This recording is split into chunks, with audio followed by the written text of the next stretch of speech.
ওদিকে বরপেটা সেঙ্গাতেও পিডব্লিউডি বিভাগের কাজে গাফিলতির অভিযোগ। হরিপুর বিলপার এলাকায় রাস্তা নির্মাণে গাফিলতির অভিযোগ ঠিকাদার এবং ইঞ্জিনিয়ারের বিরুদ্ধে। মুখ্যমন্ত্রীর পাকা রাস্তা নির্মাণের প্রকল্পে অধীনে কাজটা করা হয়।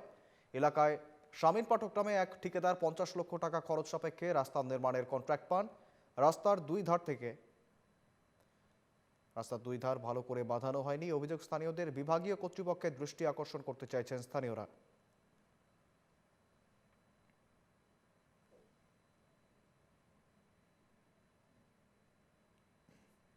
হাফ ইঞ্চি দিছে আর যে দিছে যদি বছর ভালকে ফিনিশিং করে দিলাক তথাপি মানে অলপ মানে মজবুত হলাক হই লাস্টিং করলাক এই হিমান প্রবলেম নাই লাগ এই ফিনিশিংয়ে করা নাই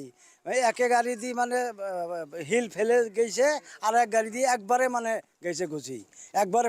মানে ফিনিশিং করে গেছে তো আরও তার পাছত রাস্তার ব্রেকেট দিবা লাগে তা আমি কৈছোঁ যাই পাথর ফেলে আছে সেই গাড়ির ড্রাইভারক লেবারক ঠিকাদারক মহরিক কৈছোঁ যে এতে তো ব্রেকেট দিবা লাগবো স্টপেজ নিদিলি মানে ব্রেকেট নিদিলি আমার ঘৰত সৰু সৰু চলি পেলি আছে সব ঘৰতে তে রাস্তা দিয়ে গাড়ি মানে অহা যোৱা কৰাতে যদি ব্রেকেট থাকে গাড়িটো চুলুক হ'ব চুলুক হ'লে চাহ চলিবিলাক বাচি যাব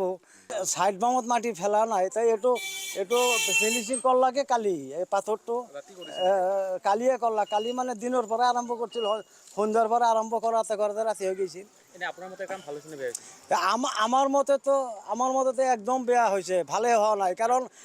গরম পাথরটো ফেলবা লাগে গরম পাথরটো ফেলি ফিনিশিং তুলি মজবুত বেশি হয় সেইটো লাস্টিং বেশি করে সি কভার ভরা পাথর গরম করি আনি ঠান্ডা করি তার পাছত ফেলছে